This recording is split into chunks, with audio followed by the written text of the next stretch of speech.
Episode number 65 of the Pilot podcast takes off now.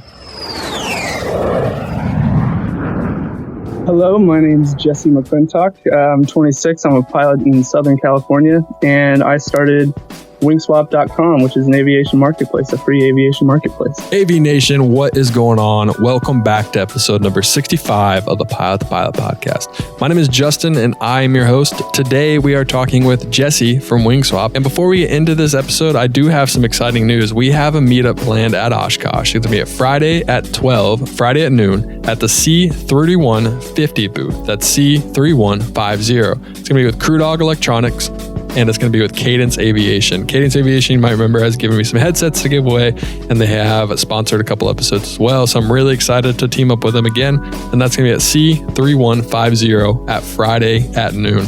I look forward to seeing more of the Avination and putting some names to some faces.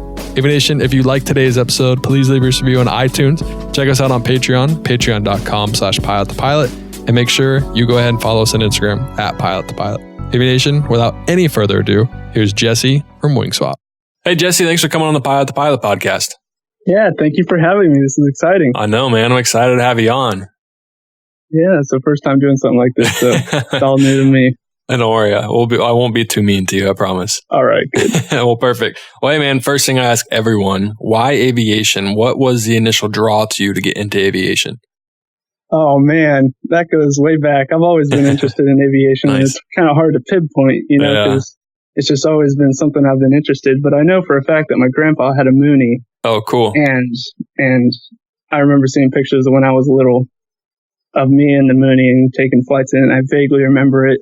And that must have been where it started.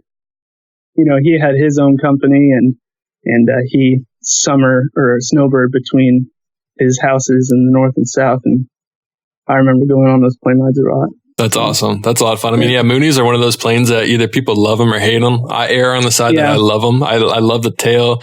I don't know. I like the mission of them. They just always seem cool to me. I'm about 6'3", so I don't fit in them very well. But yeah, I'm 6'1", or 6 or 6'1", and I just went for a flight in a TKS Mooney, like a early 2000s, and I don't fit in it. No, that breaks really my heart. I know. My head hits the ceiling without any headset on, and I kind of have to slump down in the seat to. That's never fit. good. Yeah, but I do fit in the earlier 201s, which I think is pinnacle Mooney design. Yeah, it's perfectly balanced, exactly what they intended for in it. And it just does the job perfectly. Yeah, I was told that the 201s are harder. They're hard to get into, but once you get into it, it kind of fits like a glove, and you can put the seat back. I don't know if anyone could sit behind you, but you could definitely fit yourself in there. Yeah, well, my grandpa had the 231, which is the extended version. It's the six-cylinder version even better. of the 201. Yeah. And so I remember sitting in the back of that, and I think the cabins are the same. Yeah. That's cool. No, that's awesome. Yeah, Moonies are a great airplane. Yeah, they are. They're slippery. Yeah, that is for sure. I heard they can be hard to land if you're not on the right speeds, though. That's the only thing. Yeah, I haven't landed them too many times, but I did land that TKS equipped Mooney 231, and they are interesting to land. You kind of almost land them like a glider, where you just keep the same approach all the way to touchdown. I mean, hey, that's a good problem to have, that they want to fly. I'd rather fly an airplane that wants to fly than one that doesn't want to fly. So that's good. Well, cool, man. So let's kind of fast forward a little bit. You obviously, like you said, you are the creator of Wingswap, which is a marketplace for aviation. But you're also a pilot. Talk about kind of your love for flying airplanes, and when and how and why you started training. Yeah. Okay. So I grew up in Southern California, actually in the high desert in Hesperia, and there was always, B-2s flying over from Edwards and stuff. And I've always wanted to do training since then. But when I was 12, I moved to Ohio. Okay. What part? With my family, Cincinnati. Okay. I went to Ohio State, so I lived in Columbus for about 4 years. Yeah, I've been up there many times. I went to the University of Cincinnati. Okay, nice. Yeah, and so while there, I was trying to find any way possible to learn to fly. Yeah. And I was like 16 at the time, and I didn't have any money, so I was just trying to think of any possible way to learn to fly. So I started handing out business cards to my neighbors to mow their lawn, like any 15 or 16-year-old does, right? Yeah. And so I was telling them each of why I was doing it. And then I ran into this one neighbor who was like, I run a aviation repair shop. It was a turbine aircraft maintenance shop. His name was Ian Roberts Aviation. Yeah. And he gave me a job, not mowing, but he gave me a job at his shop. That's cool. Yeah, at the nearby airport, Butler County Airport. Oh, I've been to Butler County before. That's funny. Oh, you have? Yeah, I've landed there before. Yeah, that's where I started my training. So I saved up some money working for him. I did it in the wrong way though. Most people try and, knock it out as soon as possible. And obviously that was my intention too. But at 16, working your first job, I made enough. I saved like a few thousand, and then I go to the FBO and spend it all in like 2 weeks. Right. And then I'd have to wait a whole nother summer, to build up some more. So I did that like twice, into college, and I had like 30 hours, and I went to like 2 different flight schools, just trying to find a better rate and everything. Yeah. And it took a long time. But the thing that finally got me my license was, going to Oshkosh 2015. Yeah. I went to Oshkosh in 2015, and that got me back into gear for trying to get it done. And so I went to the local airport, Butler County Airport, and I started just going to all the hangars and talking to people. Yeah. And I ran into this one small flight school, the Hogans, and they struck a deal with me where I could clean their planes in exchange for flight time. I'd help them with the regular maintenance. Yeah. And I would just kind of keep track of it, and I'd clean their planes, help them fly to different locations, and kind of log the time as training. How did you strike that conversation up? How are you like, hey, I have no money. Can you pay for my flight training? Like, how do you bring that up? Like, I'll do anything. Yeah, that's what it was basically like. I met with this one really nice family at this hangar, and they're like, you should go talk to the Hogans. And so I went over there, and I was like, hey, my name's Jesse. These people told me about you, and I hear you guys got a flight school. And they're like, oh yeah, here's what we do. And I'm like, okay, well, I don't remember exactly what I said, but it was just something like, is there any way I could maybe help you with your flight school in exchange for time? And surprisingly, he wasn't immediately dismissive of it. And he was just like, let me think about it. Maybe we could have you clean planes, come back tomorrow. Yeah. So I did. And he's like, what we can do is, I need you to clean the 152 there.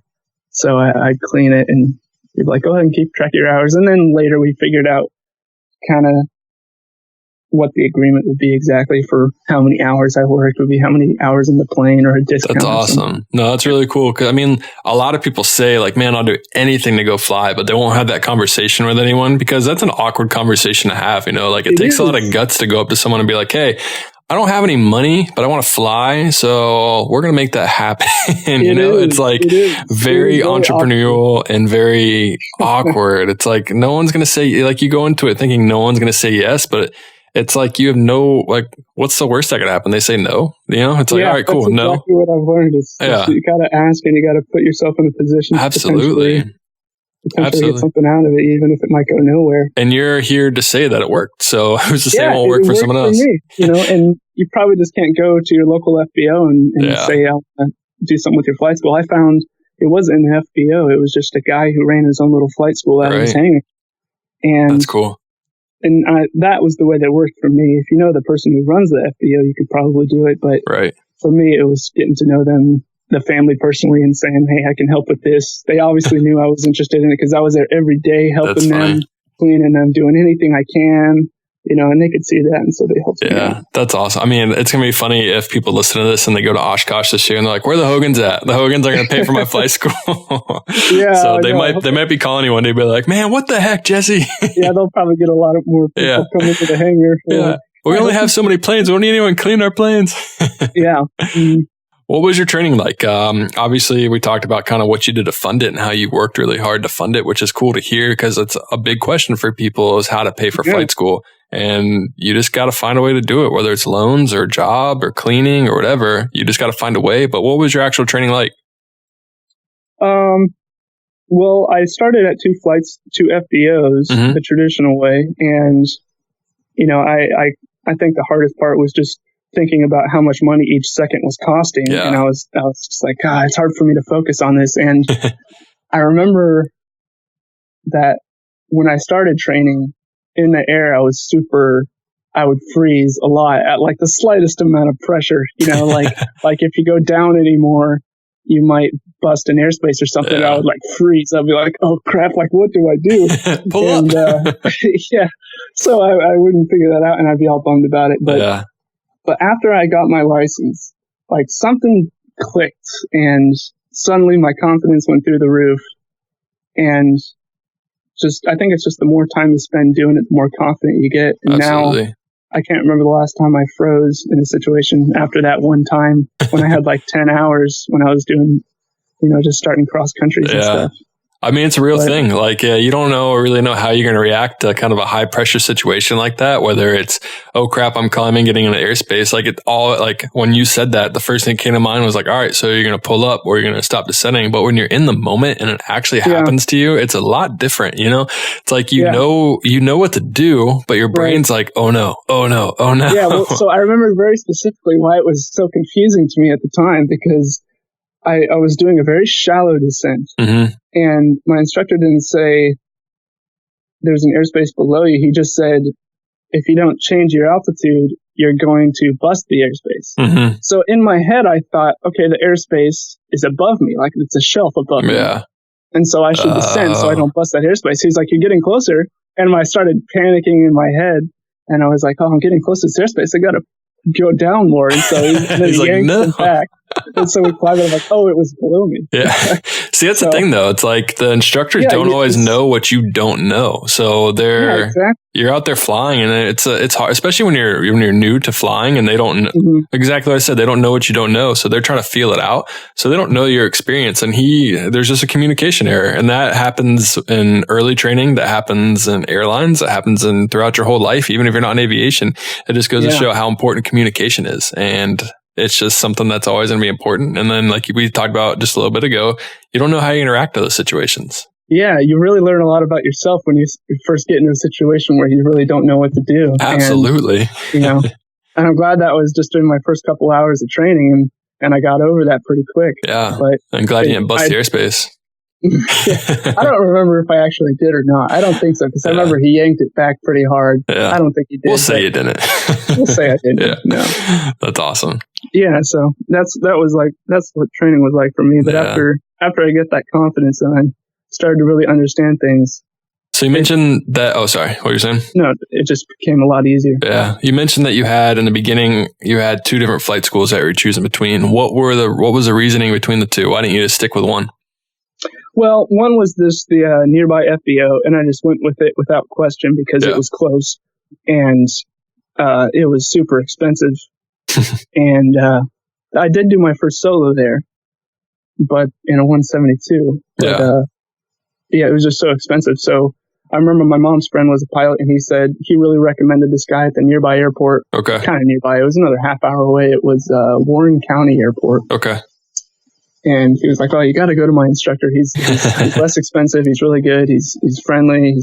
And I was like, okay, I'll try that. That sounds better. Yeah, I don't want to spend all this money. Yeah, so I went to this other place, and it was a smaller airport. Yeah.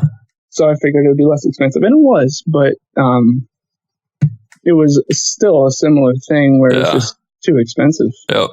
In the end. I mean, that's what aviation is. Aviation's expensive no matter how you look at it. It's no matter how you look at it. Yeah, it's always been expensive. Even back in the day, it's like, even if it sounds like, oh, we could fly for only $20. Like, yeah, well, $20 is probably expensive to them back in the day. So that's right. It's all relative. Yeah, it's all relative, and it's always going to be expensive. And it's just something you have to eat and just kind of realize that that's not going to go away. You can't really kind of hang your head on that, or else you're never going to be able to get over it.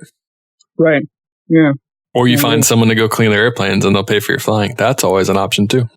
I know it's rare, but it does happen. Yeah. Most of the people that I know got into it the untraditional way. Either they had a family member who bought an airplane and they trained in that, or they had friends who helped them. But with most of the young people that I know in aviation, that seems to be the story. It's less of a case of just going up front and paying for, the full ATP course. Yeah. And doing it that way. Well, I found that it's cheaper to not do the way you did than it is to go ATP, Embry-Riddle, college, any of those. I mean, it's just, even though you said it's expensive, but even your cost would probably still be double or maybe triple depending on where you went if you went to a full university style. Oh, yeah, for sure. I wanted to go to Embry-Riddle. In fact, I remember cutting out a piece of the Embry-Riddle logo and taping it above my bed. So I would wake up every morning looking at that. And I was like, I want to go here. That's so cool. And I left it up there even after I decided not to go there. But just a reminder. That's what I really wanted to do, because I thought that was the only way into aviation. Like you have to go to college for it, and or the military. It's like the only way to get in. You know, and I'm not the military type. I've always wanted to be a fighter pilot, but the military, the military is just not my personality. I wouldn't do well. That's funny. But. Yeah, it's such a shame because military flying would be fun too. Like, I would love to be a fighter pilot as well, but just the military scene's just not for me either. And I mean, there's nothing against that. Like, there's two different scenes for everyone. So, like, power to you if that's what you like.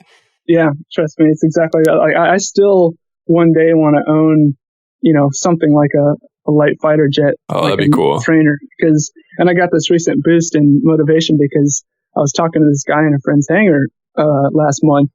And he started his own business, and I'm like, oh, that's cool. So he was doing training in my friend's L-29 Delphin to get his checkout, to get hours in the Delphin. And I learned, and he was only like 35, and I learned he had his own company. And I was like, so how many people? Is it just you at your company? He's like, oh, no, I have about 30 people working for me. Oh, dang. I was like, wow. And then I found his plan is to buy T-38 Talon. Oh, wow. Like the fighter. And I was like, wow, that's like what I dream I wish I could do. So the fact that he's going to do it is kind of like some good motivation for you. That's cool, I might not get there very soon, but it certainly got me motivated again to that's awesome. Chase after. What was your goal when you were flying? Like when you were getting your private pilot? Obviously you said you thought about Embry-Riddle, so I'm guessing you kind of thought about becoming a professional pilot as well, or were you just kind of focused on doing it as a hobby? Yeah, I originally knew I was going to want it anyways. So no matter what I was going to do, I'd want to get my license because it's going to some way revolve, the rest of my life around it. Right. And so I remember when I was young and like 16, 17, thinking if I don't get it now, I could get a job sometime where I get so busy I don't even have the time. Right. So I got it young thinking at least I'll have it.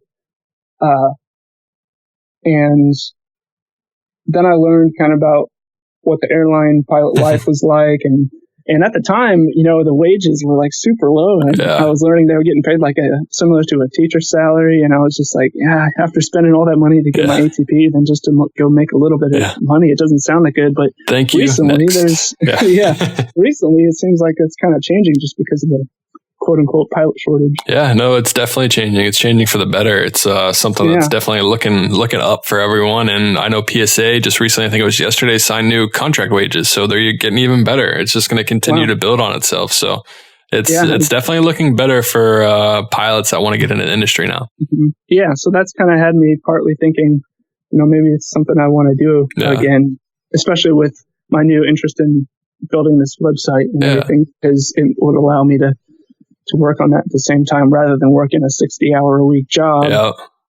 In the same office, same view. Yeah, exactly. Yeah. So I started to look a little more into getting my instrument next and all that. What exactly held you back? What about the pilot life? Was it just the money, or was it kind of the lifestyle where you're going to be gone a lot? You're going to be in different hotels every night. What exactly was holding you back from wanting to become a professional pilot? Well, I would say it was partly because I have really high ambitions for myself, financially, I should say. Yeah. And, that was part of it. It's just like, I want to be able to afford a lifestyle that I want. And I figured for the next couple of decades, if I became a pilot, I wouldn't get that. And so it'd probably be easier if I got a corporate job or started my own business. Absolutely. To do that and fly myself around for fun. Yeah, well, it's cool because when you're a pilot, you obviously you work a lot, but you also have days where you don't do anything. There's some days where pilots have 16 days off in a row, and they could focus solely on their side venture or their business. There are a ton of pilots who make a lot of money off their side businesses and probably could make more money than they actually do flying a plane. So it's definitely one of those jobs where you have the ability to be an entrepreneur as well.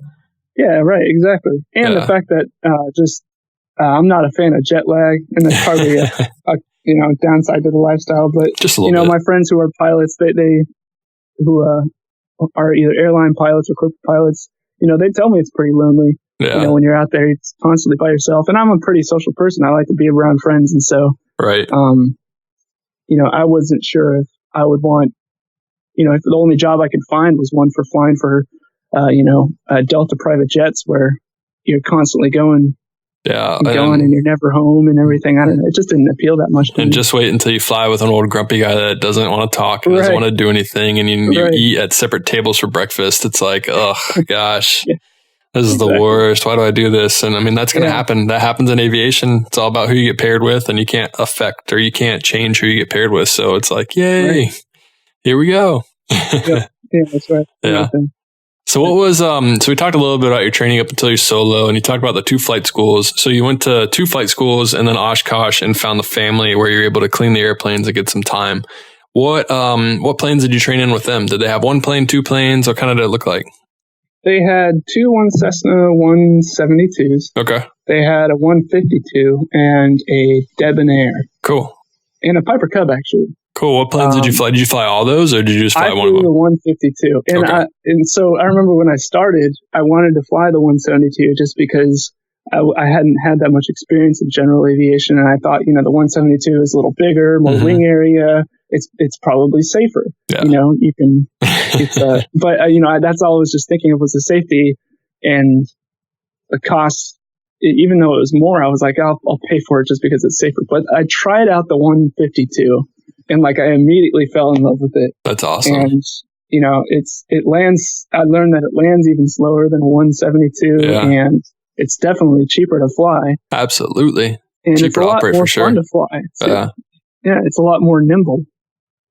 I sat in a 152. They're like, all right, what plane do you want to fly? Here's a 172. We'll go sit in that first because obviously they want you to pay more and see the big plane first. I was like, oh, this is nice. It's not too bad. I'm still rubbing shoulders with my flight instructor. And then I sit in the 152 and I'm like, feel like I can't even fit. Like my head's looking one way and his butt's on my leg. And it's like, all right, nope, 172 without a doubt. It's like, you definitely sold me on this. Yeah. But once I started doing solo stuff like the cross countries in the 152, it was just obviously the plane that I wanted to keep doing my training in. It was just so much more fun. Yeah. And once you get the second person out of there, you get a little more schedule. Once you kick them out, yeah. Did you have any difficulties in your training at all? Did you struggle with anything in specific, or was your check ride hard? Or talk a little bit about that. Oh, let me think. I just remember in the very, very beginning of my training, I would freeze up. And that was something I had to get over. But once I started getting 30 hours, 40 hours, you were good. Then I was good. Yeah. And I stopped freezing up. It was a lot easier to start thinking critically about what the problem is you're having and try and dissect it and go through it. Nice. But as far as other problems that I had, well, when you learn to fly in Ohio, it's a lot different than flying out here in Southern California. Absolutely. It's every small little farm town starts to look the same from 4,000 feet. Man, you got that right. Yeah. And Yeah. And so flying out there doing my cross countries, you start to doubt yourself with how straight your track is. Is this Findlay, Ohio? Is this Southwest Ohio? Exactly. It's where am that I? train track goes through that town, but it also goes through that town. Yeah. So visually, that was the only thing that was different. Yeah. I started my flying in Ohio. I started at Ohio State when I was 20, and then I didn't finish flying there. I finished all my training in Charlotte, North Carolina. And the difference in kind of the landscape of the two states, I never really realized until I was flying. Because in Ohio, it's if you have an engine failure, it's you could land anywhere. It's there are no trees almost. It's just fields everywhere. It's just complete farm country. You can land anywhere. And then I was flying on Charlotte. I was like, oh my gosh, this is like a rainforest. It's I don't have anywhere to land if I lose an engine. This is crazy. That is one thing that I did enjoy, because that was always on my mind when I took off. It's okay, where am I going to put this thing down? Because, that's the most, in my head, that was the most dangerous time to have a problem. It's right after takeoff and putting a plane down somewhere. But thankfully, Butler County Airport was surrounded by fields. Yeah. And so half of Ohio is surrounded by field. Maybe 3/4 of Ohio. Yeah, exactly. Especially when you're doing your cross countries. It's like, you don't have to worry at all. So the one thing that sucks about flying in Ohio is the wintertime and the weather. There's like no flying whatsoever. No, I remember that. And I remember doing a lot of scud running with my instructor when we'd have to go work on another plane at another airport. He's like, no, we got to get to this airport and we got to fix this plane. They need it. So he'd be like, you're flying, and we'd take off, ceilings at like 700 feet, and we would just dodge rainstorms. Oh, man. Airports. And that never sounds like fun. No, it didn't. But it definitely prepared me for flying around weather and getting used to weather, because I see a lot of times people out here see some rain and they just, if they have the flight they want to do, they don't do it. Yeah, I mean, whether the only way that you can become comfortable the only way you can become comfortable around weather is by your experience of flying through it. And I mean, when I flew single pilot IFR, it's like I didn't really feel comfortable going into thunderstorms, and I kind of learned my limitations by flying in and around thunderstorms. And I was like, all right, I don't want to do that again. So I'm gonna go farther this way. So it's like in the whole freight world, it's the whole don't be late penetrate, or so I mean, there's a lot of stuff going against you, and you just got to figure out what your limitations are and stick by them, and don't ever go against them. It's like, that's too far. Don't go that way. So that's one of the things I recommend. Yeah. And that's one reason why I'm going to be getting my instrument, is because where I'm at in Camarillo is fairly close to the ocean. And you do get that marine layer. Yeah, that comes in, and you can't go flying for the first half of the day. Yeah. And, if you ever need to get out or something, it's like, this is the perfect opportunity to practice, because, it's only 300 feet. And, so. Yeah. I think everyone should have their instrument. I mean, I know that's easier said than done, and I know that it's expensive. And if it's just a hobby, maybe private pilot's just enough for you. But I mean, the skills that you learn, and you never know what situation you're going to put yourself in.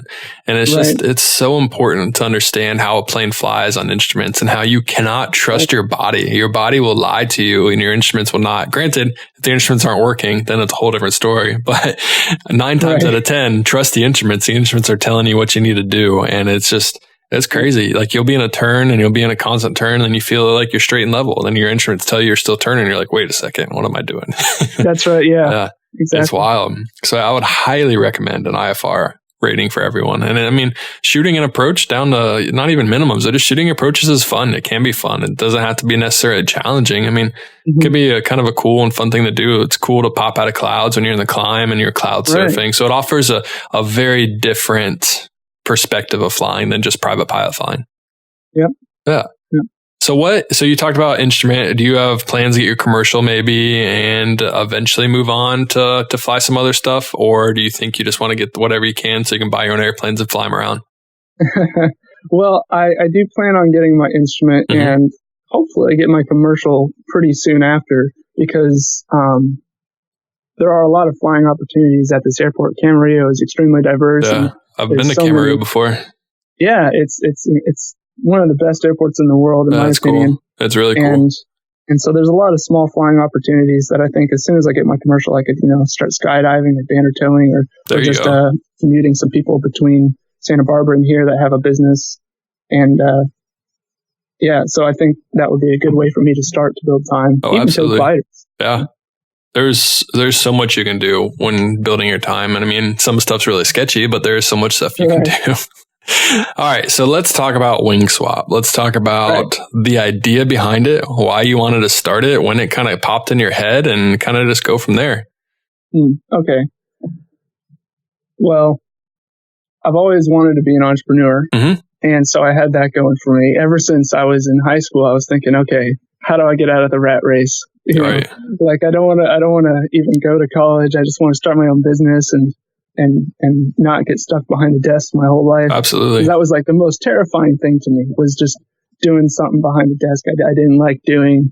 And I just had to think of a way out. So all throughout high school and college, I was in the entrepreneurship club, thinking of ideas, building businesses. In high school, I had auto detailing business. I ran out of the back of my Ford Focus. Oh, nice. Yeah. And so I had this really aspirate, and I'm a big fan of supercars. So I would go to the Concours de Elegance once a year or this one year. And I would just go to all my favorite cars, and I'd find the owners, and I'd give them my card. I'm like, here, can I detail your car? I'm starting a detailing business.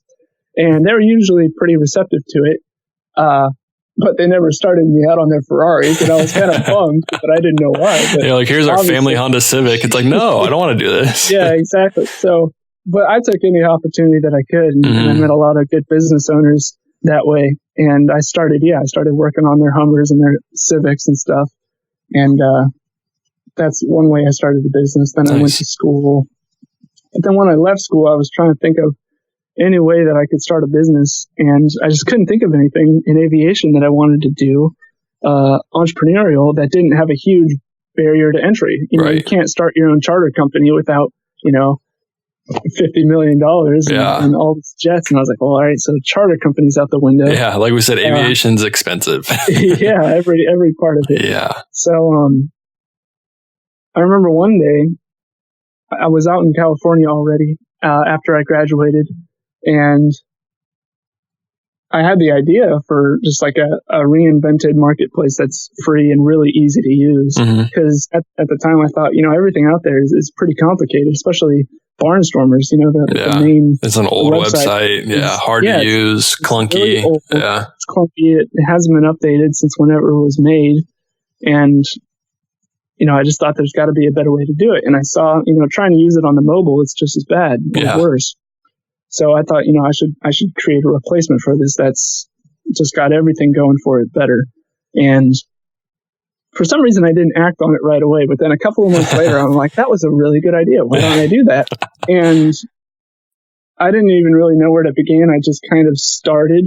And I'm pretty good with Photoshop. So what I did is I designed up what I wanted it to look like in Photoshop, every page, and the functionality, every button, every text, where things were going to be. And then I went to, I found a developer on a website. What did I do? I think I went on a Reddit, a subreddit, and I asked if anyone had any good developers they'd recommend. And someone recommended me this small team out of Arkansas. Gotta love Reddit, man. Reddit is good for so many things. Reddit is fantastic. Not just for trolling. No. And they recommended me this small team out of Arkansas, and I said, hey, I got this design I want to do. And it turns out the guy who runs that little dev team, he was a student pilot as well. So he kind of understood the vision I was going for. And so I gave him my designs and I said, let's make this happen. And that's awesome. He built it for me.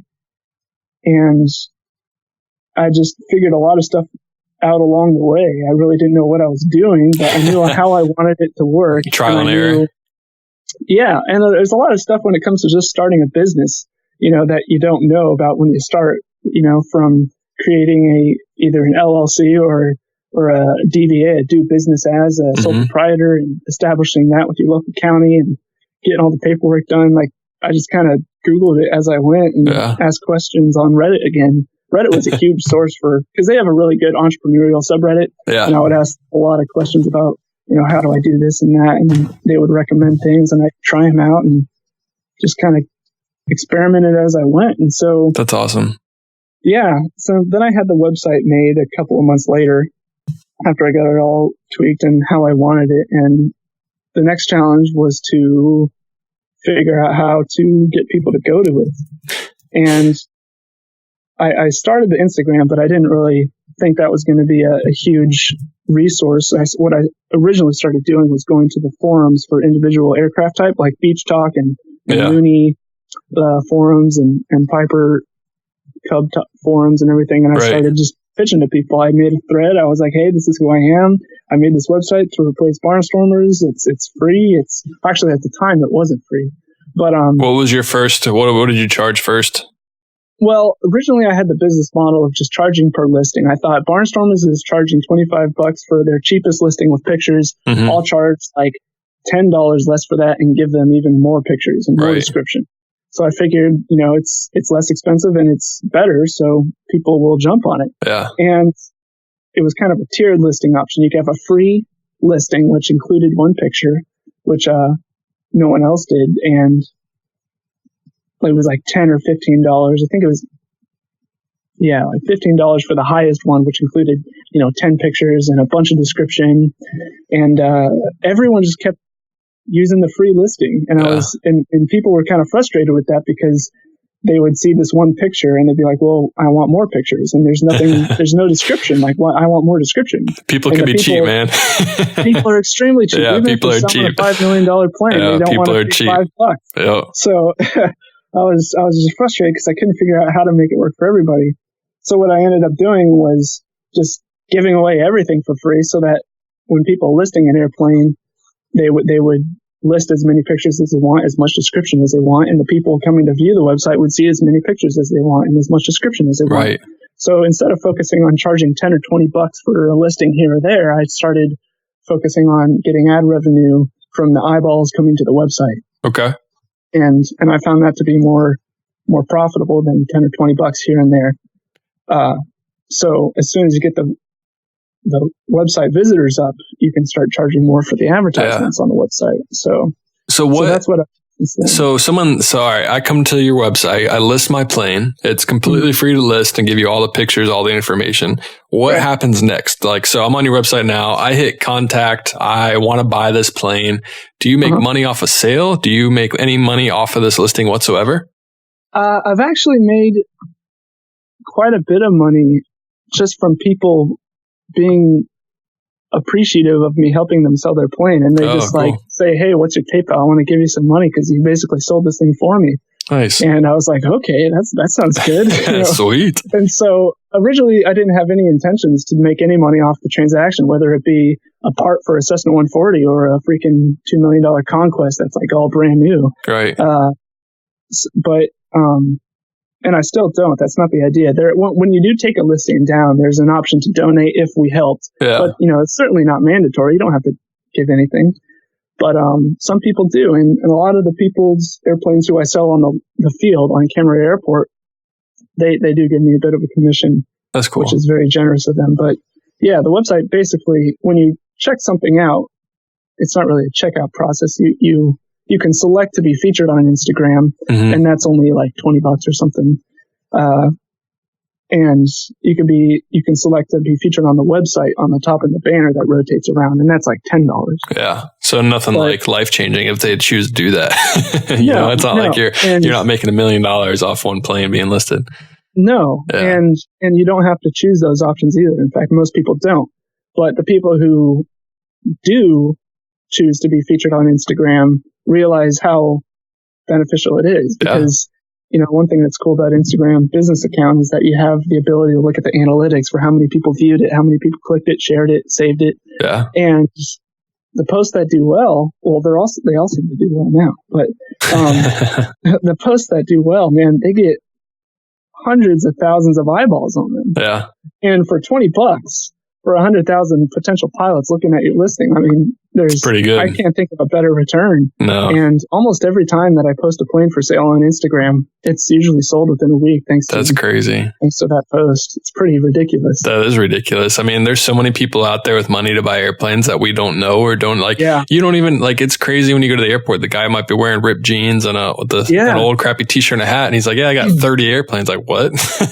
So you don't know who has the money to buy an airplane, and you don't know. So it's like Instagram can put this out in front of so many people, and all they have to do is just look at a picture, be like, "Oh, I like that plane. Let me contact them about buying it." Yeah, exactly. And a lot of people, some people will pay to have their $500,000 Cessna 182. That's like, a 2018 model posted on Instagram. And a lot of people will be like, geez, like, come on, like, why are you sharing this? Like, it's obviously out of everyone's price bracket, and it's so ridiculously expensive, and you can get such a better one from like 1999 that's all done up. But almost every single time they sell. It's crazy. That is crazy. I can't even imagine. And plus they do pay for the features, so I'm not gonna say no. I'm not gonna say no. They paid for it. So sorry, man. I'm not putting that on there. Yeah. It's like, you pay me, I'll feature it. That's cool. No, I mean that's a great idea. I would definitely agree with you that Barnstormers or controller.com, like they're all just complicated. They're not easy to use.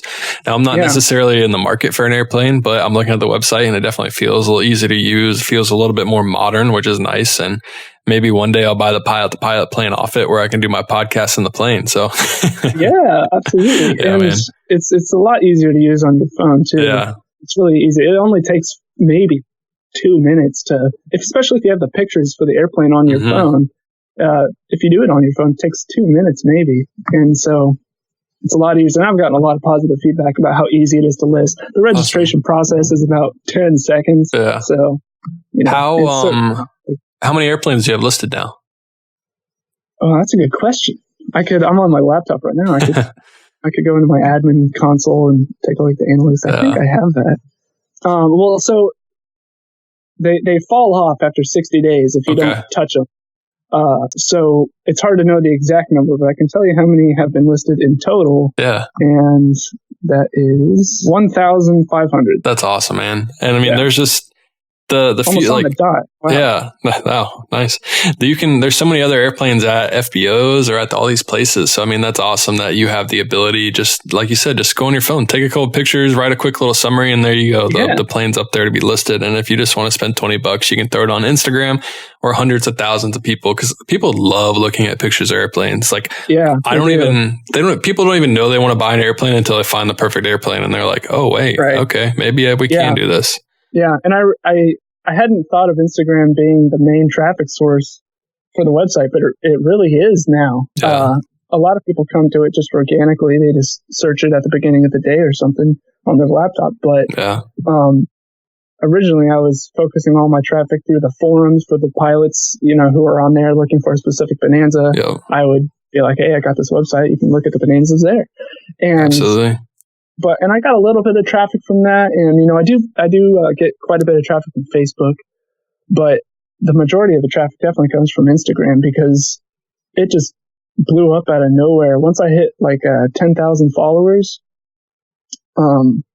it was almost pretty unbelievable. I was getting 200 followers a day. That's awesome. And it was just like people were thinking I was buying my followers. I'm like, I swear I'm not. And it just quickly went ballistic, and it's slowed down a little now, but it's still growing. Well, it's so funny how when someone has like a crazy rise like that in followers, like everyone gets salty, and I'm a victim of it too. It's like when someone gets like 15,000 likes, I'm like, what the heck? This dude had like 2,000 followers. Like, there's no way. Right. But like it can happen organically. I'm not saying it always happens organically, and I think most of the time they probably are paid for, but it can happen. So yeah, and I think the one thing that really helped me with the Instagram, with growing it quickly, was just giving the people exactly what they want. Yeah. And that was another big thing with the website, why I think it's so helpful, because when I go to somewhere and I see an airplane that I like and I see a price, I want to go, the first thing I think of is what time is on the engine. Mm-hmm. Well, how is the engine going to need to be overhauled, like as soon as I get it, or is it a brand new engine? And that's obviously, the biggest factor when it comes to valuing an airplane, is basically what's the engine like. Mm-hmm. And so people want to know that right away. So both on the website and on Instagram, that's the first thing I share is, here's the price of the airplane and here's the hours on the engine, because everyone wants to know that. They're always asking that if I don't include it. And it just gives everyone exactly what they want in a very quick summary, because one thing that people hated, and I always hated, was you go to a website or something and you see a price of call for price, and it's just like, you throw your arms up in the air, you're like, that is not helpful at all. It's like, I can't even afford to buy an airplane, but I like to dream. And it's like, if I see a call for price, I'm like, screw this guy or girl. Exactly. It's like, so what the heck? There's a mandatory price requirement on WingSwap, and everyone loves that. So, and I think it's helpful. It's just helpful to know the market and what people are asking. What about the people that list their plane for $0?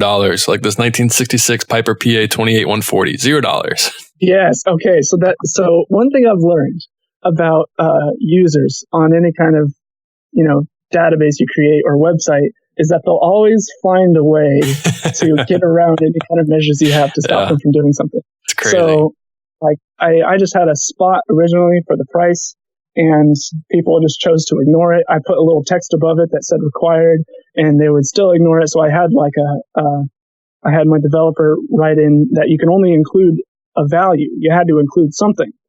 So then they started making, the people who wanted to subvert that would just put 0. And it's like, that's crazy. You can't make a foolproof system that no, you can't. Makes them list the price exactly. Because I've seen people put like 1, 2, 3, 4, 5 if they want to get around it even further. It's like some people just really don't. But then in that case, actually, I think if you look at the listing, they don't even know what to ask for it, so they're just accepting offers. Yeah, that's true but too.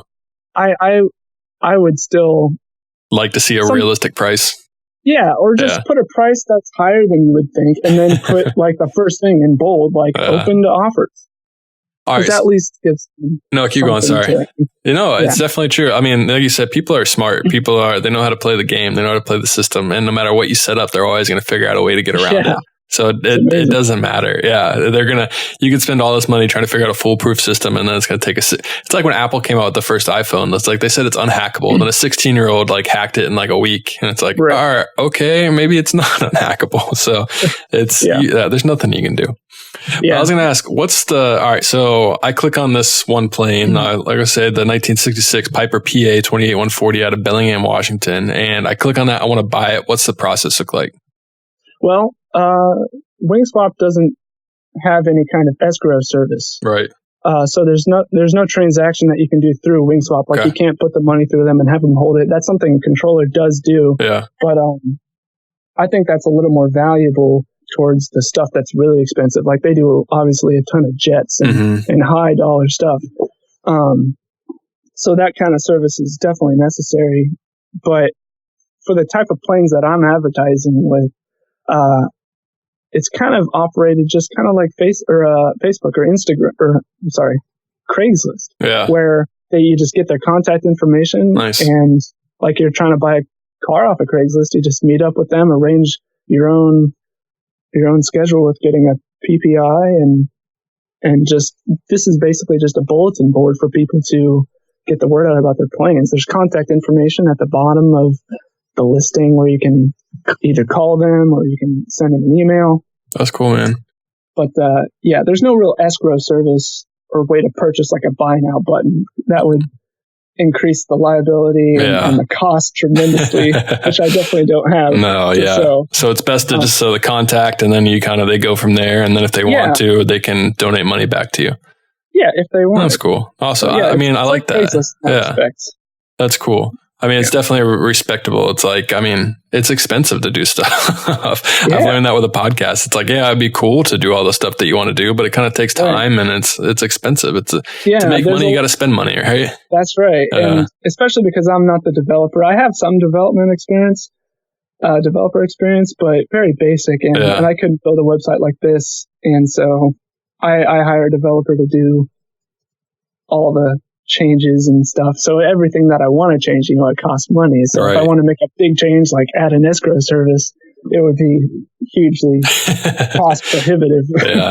Speaking of adding stuff, what's the future of Wingswap? What's like your ideal future for Wingswap? Do you want to stick with planes, or do you want to do more stuff than just airplanes?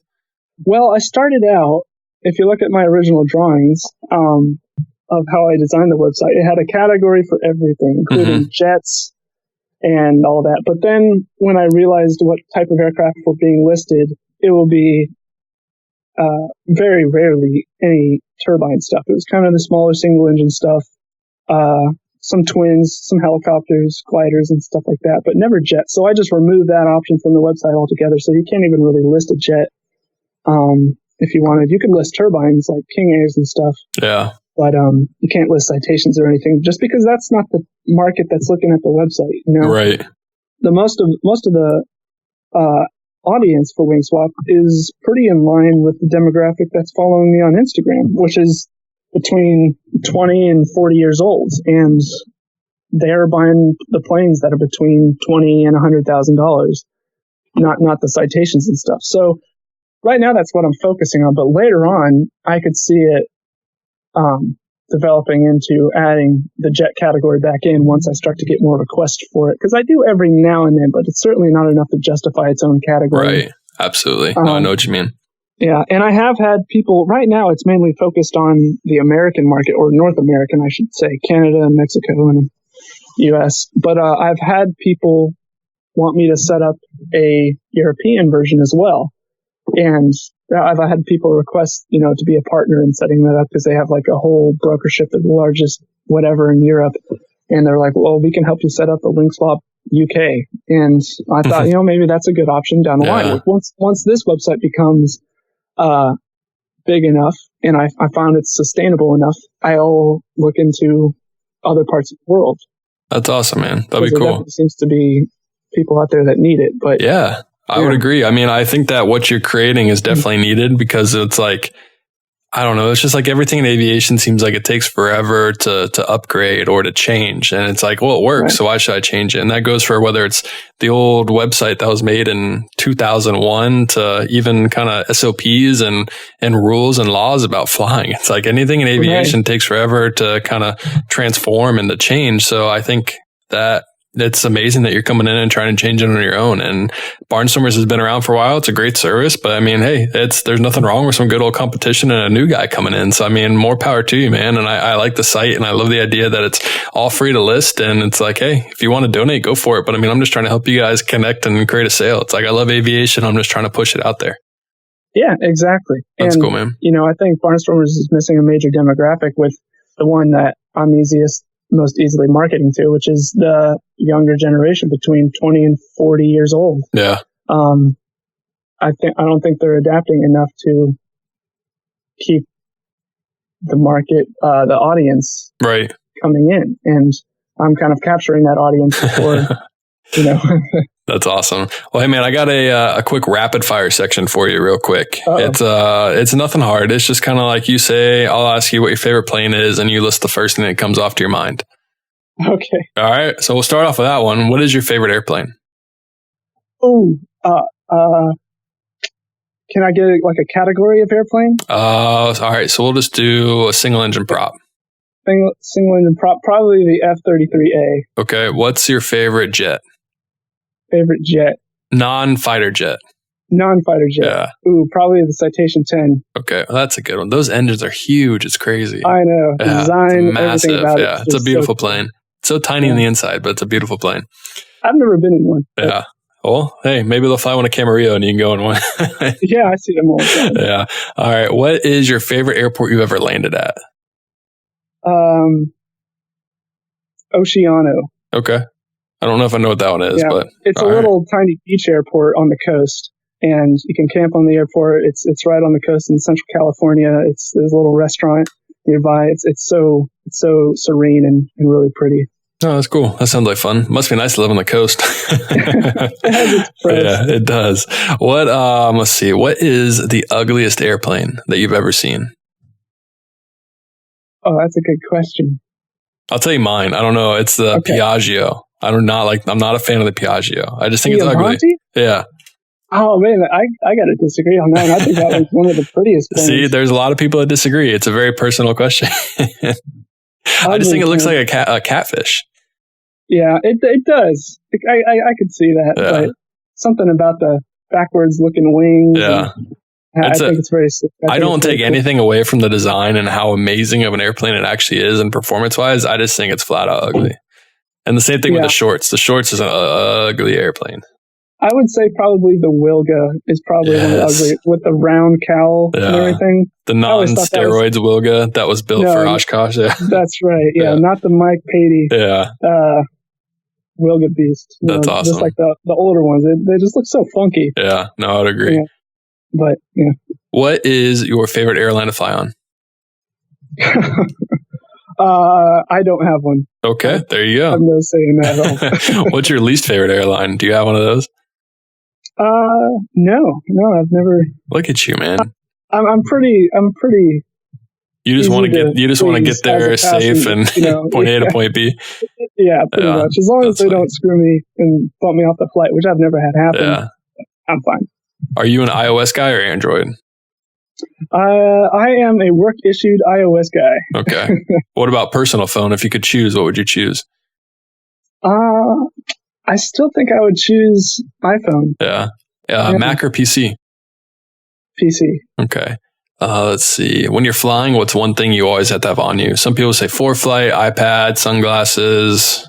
Yeah, I would say ForeFlight. Yeah. It's like, I don't even know if I could breathe right without ForeFlight sometimes, It's like, what do you it's like? It's just so reassuring. Even when you know where you're going, it's just you see yourself on the map. You see all the frequencies around that you need.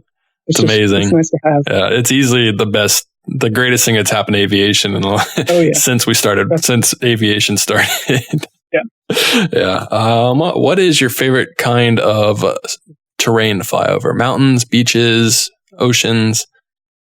I'm always a fan of flying over the plains. Actually. Okay, nice. Yeah, because I'm really a fan of flying low and slow. Yeah.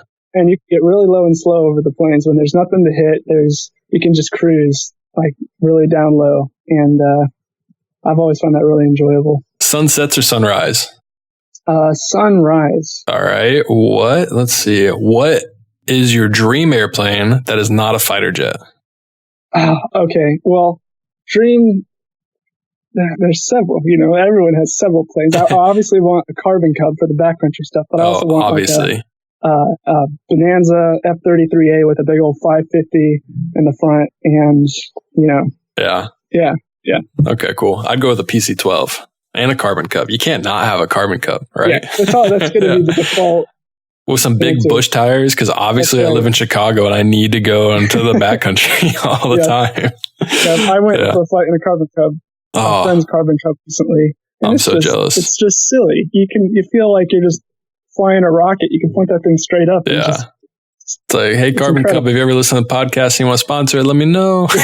I'm just kidding. Yeah, man. Hey, those are all the rapid fire questions I have for you. And those are all the questions I have for you, man. I appreciate you coming on, and I appreciate you creating something new and being an entrepreneur in aviation. And it's just cool to see people doing things outside of flying. It's like aviation is such a big industry and there's so much you can do. So I love seeing people kind of expand the aviation world and making it better. Yeah, thank you. I really enjoyed this. This has been a lot of fun. Man. Yeah, I'm glad. And so we can debrief when we get off. And appreciate you coming on, man. Thanks for having me. Yeah, no problem. Aviation, that is a wrap of episode number 65 of the Pilot podcast. If you want to go to Oshkosh and meet up with me, check out booth C3150 on Friday at noon. I'll be there for probably an hour or 2 hours, giving out some stickers and saying hi to everyone. So make sure you come out and check out booth C3150, and I'll be there. Avination, if you enjoyed today's episode, please leave us a review on iTunes. You can check out our Patreon, patreon.com/pilotthepilot, and find us on social media at Pilot the Pilot. Avination, as always, happy flying.